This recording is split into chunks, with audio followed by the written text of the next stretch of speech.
அஸ்ஸலாமு அலைக்கும் வரஹ்மத்துல்லாஹி வபரகாத்துஹு. நம்மளை எல்லோருமே சொல்லக்கூடிய ஒரு வார்த்தை, இறைவன் மீது முழுமையான நம்பிக்கை வைத்து இருக்கிறோம் என்று சொல்லாத நபர்கள் கிடையாது. இறைவன் மீது முழுமையாக நம்பிக்கை வைத்திருக்கிறோம் என்று சொல்லக்கூடிய நாம் தான் நம்மளுடைய காரியங்களுக்கு சில விஷயங்கள் நடைபெற வேண்டும் என்பதற்காக வேண்டி முழுமையாக இறைவனுடைய படைப்பான மனிதனை சார்ந்தே நாம் இருந்து கொண்டு இருக்கிறோம் என்பதில் எந்த சந்தேகமும் கிடையாது. நம்மளுடைய வார்த்தைகள் வேண்டுமென்றால் நாம் இறைவனை சார்ந்து இருக்கிறோம் என்று சொல்லலாமே தவிர, நம்மளுடைய சிந்தனையும் உள்ளங்களும் சில மனிதர்களை சார்ந்து தான் வாழ்ந்து கொண்டு இருக்கிறோம். சரி, இறைவனை சார்ந்து இருக்கக்கூடிய அந்த விஷயங்கள், கைகூடக்கூடிய விஷயங்கள் எப்படிப்பட்டது? இறைவனை சாராமல் படைப்பினங்களின் மீது நம்பிக்கை வைத்து இருக்கக்கூடிய அந்த விஷயங்கள் எப்படிப்பட்டதுங்கிறத அல் குர்ஆன் ஷரீஃப் சூரத்துல் யூசுஃபின் மூலமாக இறைவன் நம்மளுக்கு அற்புதமான ஒரு உதாரணத்தை நம்மளுக்கு காட்டி தர்றான். இறை தூதர் யாக்கூப் அலைஹிஸ்ஸலாத்து வஸ்ஸலாம் அவர்களுக்கு 11 பிள்ளைகளை அல்லாஹு தாலா கொடுத்திருந்தான்.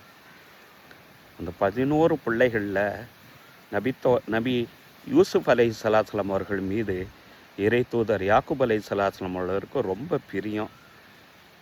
ஒரு நாள் விளையாடுறதுக்காக வேண்டி மற்ற பிள்ளைகளெல்லாம் யூசுப் நபியை அழைக்கிறாங்க.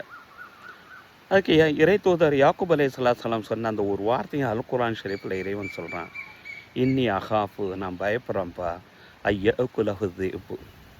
நீங்கள் அந்த குழந்தைய யூசுஃபை விளையாடுறதுக்காண்டி அழைச்சிட்டு போகக்கூடிய அந்த இடத்துல ஓநாய் கடித்து தின்றுமோன்னு சொல்லிட்டு நான் பயப்படுகிறேங்கிற அந்த ஒரு வார்த்தையை அந்த இடத்துல யாக்கூப் நபி அலைஹிஸ்ஸலாம் அவர்க வெளிப்படுத்துகிறாங்க. இறைவன் பாதுகாப்பான்ங்கிற அந்த சிந்தனை போய் படைப்பினங்களின் மீது உண்டான அந்த பயத்தை வெளிப்படுத்துகிறாங்க. விளைவு, இறைவன் யூசுப் நபியை இழக்க வைக்கிறான். அந்த யூசுப் நபியை நினைச்சு அழுவதின் மூலமாக யாக்கூப் நபியினுடைய பார்வையும் இறைவன் இழக்க வைக்கிறான். கொஞ்ச காலம் கழிந்ததற்கு பின்னால் அதே யாக்கூப் அலைஹிஸ்ஸலாத்து வஸ்ஸலாம் அவர்கள் இவ்வாறு துஆ செய்கிறாங்க, ஓ ஃபவ்விது அம்ரி இலல்லாஹ் இன்னல்லாஹ பஸீரும் பில் இபாத். என்னுடைய காரியங்கள் முழுவதையும் நான் இறைவனின் பக்கமே நான் ஒப்படைத்து விட்டேன்.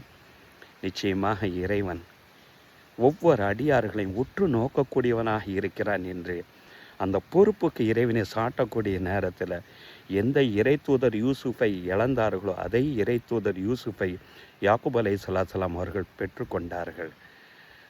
அவர்களின் மூலமாக அல்லாஹு தாலா இழந்த அந்த பார்வையை மீட்டு கொண்டு வந்து கொடுத்தான் என்று சூரத்து யூசுஃபில் இறைவன் நம்மளுக்கு தெளிவான ஒரு உதாரணத்தை சொல்லித்தர்றான்.